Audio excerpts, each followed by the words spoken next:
नमस्कार, आप देख रहे हैं झाबुआ एमपी न्यूज और मैं हूं आपके साथ ज्योति पांडे। यहाँ हम आपको दिखाएंगे हर राज्य की खास और बड़ी खबरें। तो चलिए शुरुआत करते हैं कुछ खास खबरों से।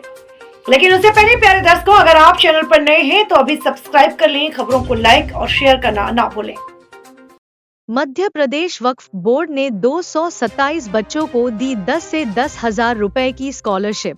वक्फ board chairman doctor Sanwar Patel ने कहा, भारत की संसद जो कानून पास करेगी उसे हमें मानना होगा। मध्य प्रदेश वक्फ बोर्ड के अध्यक्ष सनवर पटेल का रविवार को रतलाम जिले के दौरा कार्यक्रम में जोरदार स्वागत किया गया।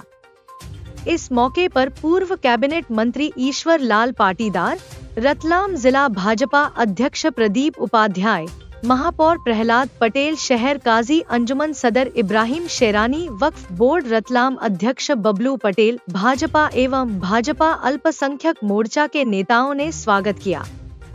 इस अवसर पर रतलाम जिले में माध्यमिक शिक्षा मंडल द्वारा आयोजित बोर्ड परीक्षा में 70% तक अंक लाने वाले मुस्लिम समाज के 227 बच्चों को 10 से 10,000 रुपए का चेक प्रदान कर उत्साहवर्धन किया गया। इस मौके पर हिंदू मुस्लिम एकता मंच की ओर से 25 मुस्लिम जोड़े और 5 हिंदू जोड़ों के शादी सम्मेलन में शामिल होकर उन्हें आशीर्वाद प्रदान किया। डॉक्टर सनवर पटेल ने मीडिया से कहा कि भारत की संसद जो भी कानून पारित करेंगी वह हमें मानना चाहिए। वक्फ कानून को लेकर मुस्लिम समाज को किसी भ्रम में नहीं रहना चाहिए। झाबुआ एमपी न्यूज के लिए जगदीश राठौर की रिपोर्ट। हस्तांतरित नहीं होगी और ये संपत्ति से जो आने वाली आय है उस आय को आप परोपकार के कार्य के लिए खर्च करो। तो हमने जो आज काम हाथ में लिया है वो काम ये लिया है कि हम बेटे बेटियों की फीस भरने का काम कर रहे हैं। ऐसे बेटे बेटियां जो आर्थिक अभाव के कारण से ड्रॉप आउट हो जाते थे या अपनी पढ़ाई पूरी नहीं कर पाते थे, उनकी फीस भरने का काम मध्य प्रदेश वक्फ बोर्ड ने अपने हाथ में लिया है। रतलाम जिला कि जो आज कमेटियों ने इब्राहिम भाई शेरानी, बबलू भाई के नेतृत्व में जो इस काम को अंजाम दिया, मुझे लगता है कि बहुत ही काबिल तारीफ काम है। ये बेटे बेटी जो यहाँ से चेक लेकर जा रहे हैं, ये बेटे बेटियाँ पढ़ेंगे। फिर हमने इनसे भी आग्रह किया है कि बेटे बेटी अभी तो आप पढ़ रहे हो, आगे आप भी पढ़ाना, फिर ये पढ़ाएंगे और पढ़ लिख कर ये राष्ट्र निर्माण में भागीदारी बनेंगे। मुझे उम्मीद है, मैं ईश्वर से प्रार्थना करता हूं इनके उज्जवल भविष्य की, और मुझे उम्मीद है कि ये लोग बहुत अच्छा काम आगे करेंगे। क्या कोई और क्षेत्र इसमें नई नीति लाने का विचार? देखिए, ये तो वक्फ के पास इतनी संपत्तियां हैं कि उसको अपने सभी फलाई काम करना चाहिए, परोपकार के कार्य करना चाहिए।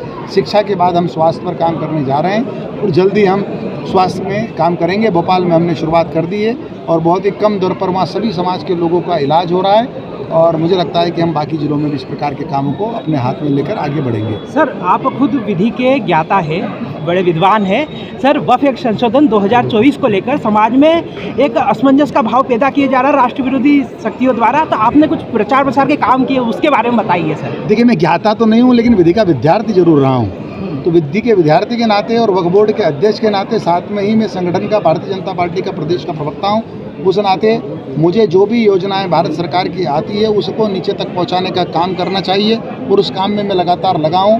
वक्त जो सब बिल आ रहा है 2024, वो संशोधित बिल अभी आया नहीं है, और मैंने अभी अपने उद्बोधन में भी इस बात को कहा कि चाहे 1954 का एक्ट हो, 1995 का एक्ट हो, 2013 का हो, हम जो भारत सरकार हमको कानून बना कर देती है, संसद जो हमको कानून बना कर देती है, उस कानून पर हम काम करते हैं। ये भी बिल जो आएगा उस पर हम काम करेंगे। और आप सभी के चैनलों के माध्यम से मेरा आम जनता से आग्रह है, ऐसे भाइयों बहनों से आग्रह है जो बातों को नहीं समझते हैं, वो पूरी बात को समझें। और वक्फ की संपत्तियां महफूज रहना चाहिए, वक्फ की संपत्तियों के लिए कानून मजबूत होना चाहिए, और ऐसे तथाकथित लोग जो वक्फ की संपत्तियों से अपने घर चलाने का काम कर रहे हैं, जो गुंडागर्दी पर खर्च कर रहे हैं, जो अन्य असामाजिक कामों पर खर्च कर रहे हैं, हम उन पर लगाम लगाने का काम कर रहे हैं। मध्य प्रदेश की सरकार, देश की सरकार ऐसे लोगों पर लगाम लगाना चाहती है, और जो फलाई कामों के लिए हमारे बुजुर्गों ने इन संपत्तियों को दान किया है, वो जिस निमित्त दान किया है, जिसको हम कहते हैं कि वाकिफ की मंशा, तो उस निमित्त वाकिफ की मंशा के अनुसार ये पैसा खर्च होना चाहिए।